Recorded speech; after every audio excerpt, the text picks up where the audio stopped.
Reciban un cordial saludo, mis queridos hermanos y amigos que una vez más nos acompañan en el estudio de la meditación de esta hora de la mañana.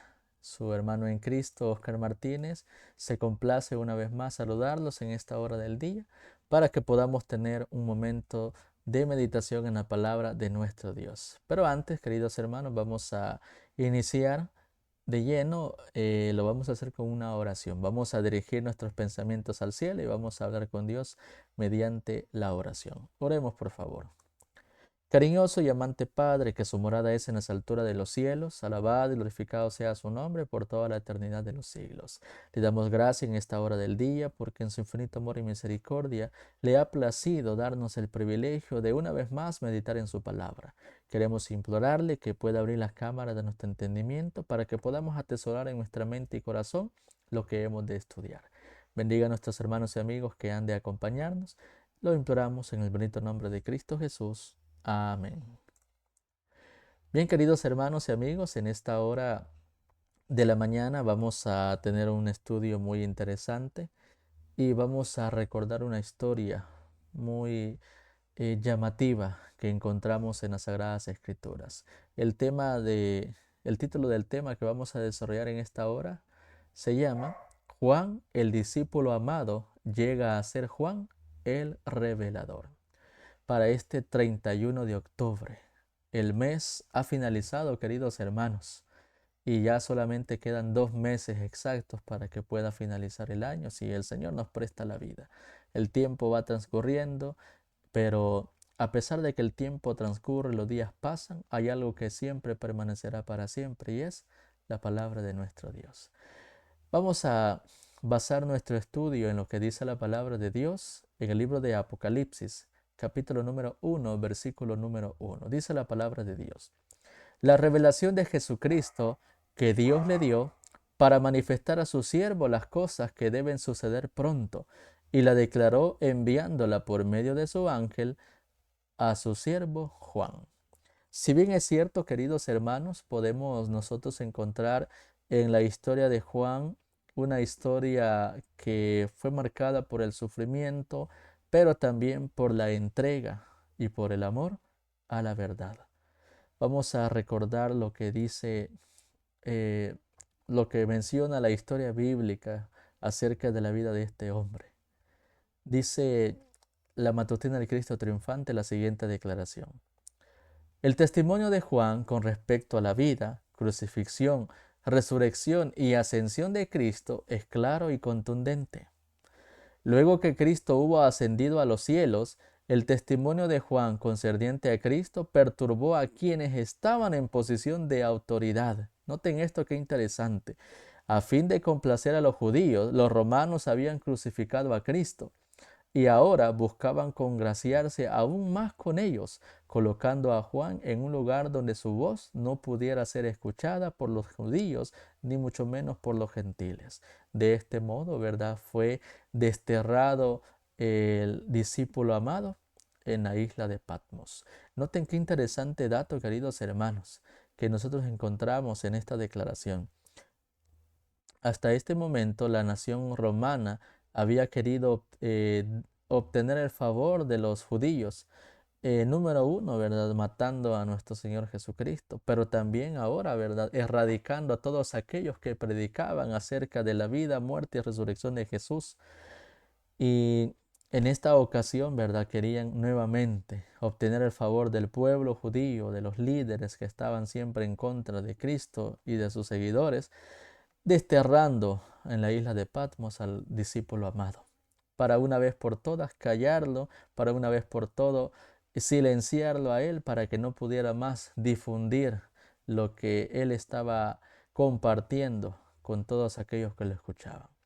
En apariencia, el Señor había permitido que los enemigos triunfaran, aparentemente, pero la mano del Señor se movía imperceptiblemente en la oscuridad. Dios permitió que su siervo fiel, que el vidente de Patmos, fuera colocado en un lugar en que Cristo pudiera darle la revelación más maravillosa que podía ofrecerle al mundo, como lo es lo que nosotros encontramos en el libro de Apocalipsis. Si bien es cierto, recordemos un poco acerca de la vida de este hombre. Este hombre fue perseguido, este hombre fue llevado incluso a la muerte. La historia nos menciona que este hombre fue colocado en una olla que contenía aceite hirviendo con el propósito de matarlo.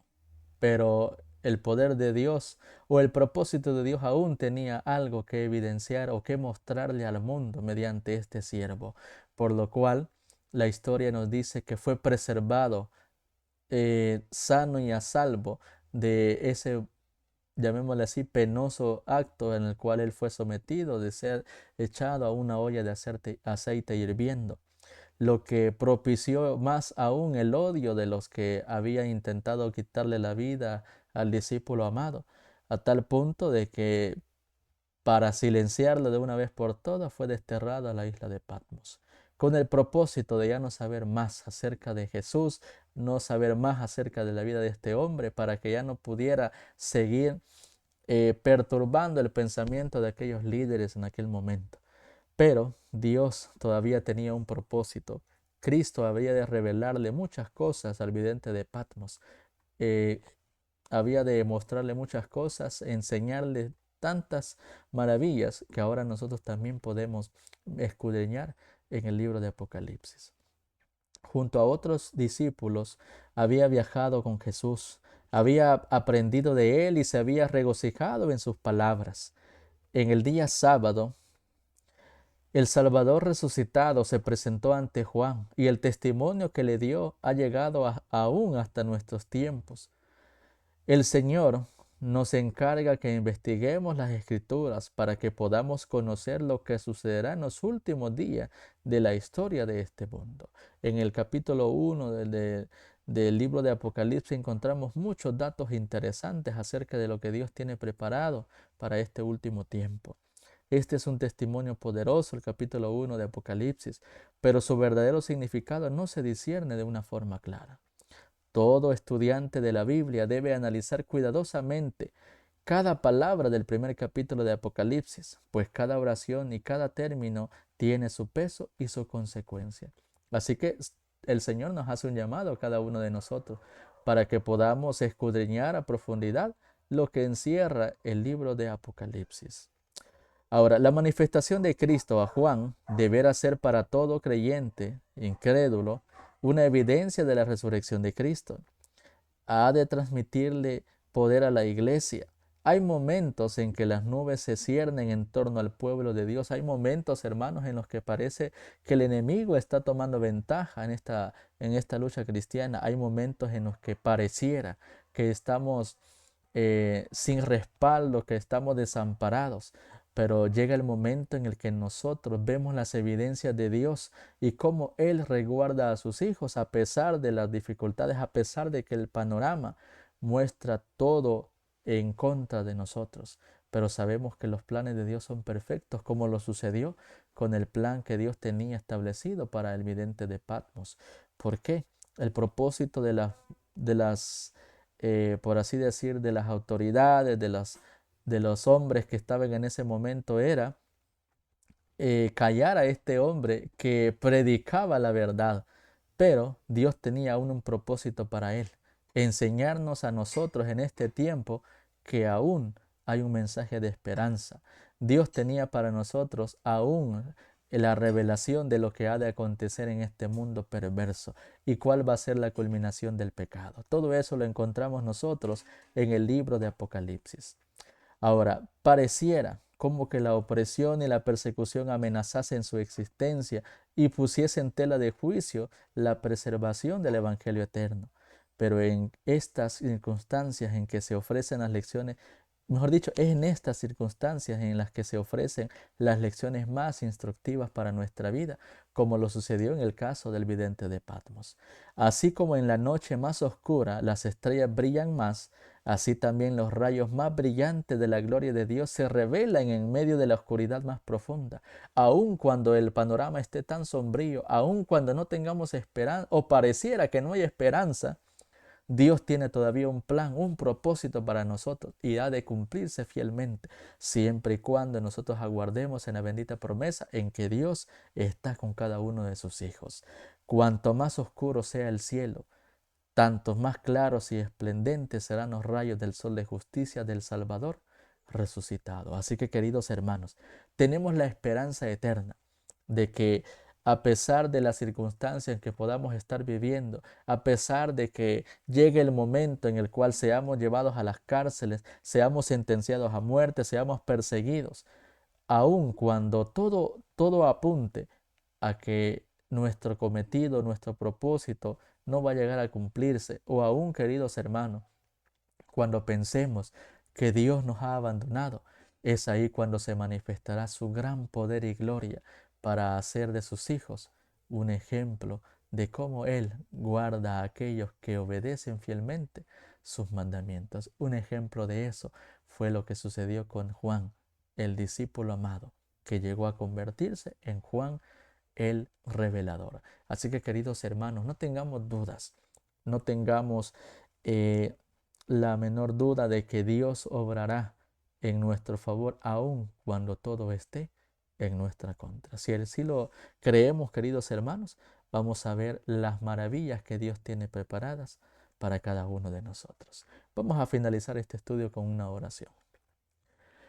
Cariñoso y amante Padre, que su morada es en las alturas de los cielos, alabado y glorificado sea su nombre por toda la eternidad de los siglos.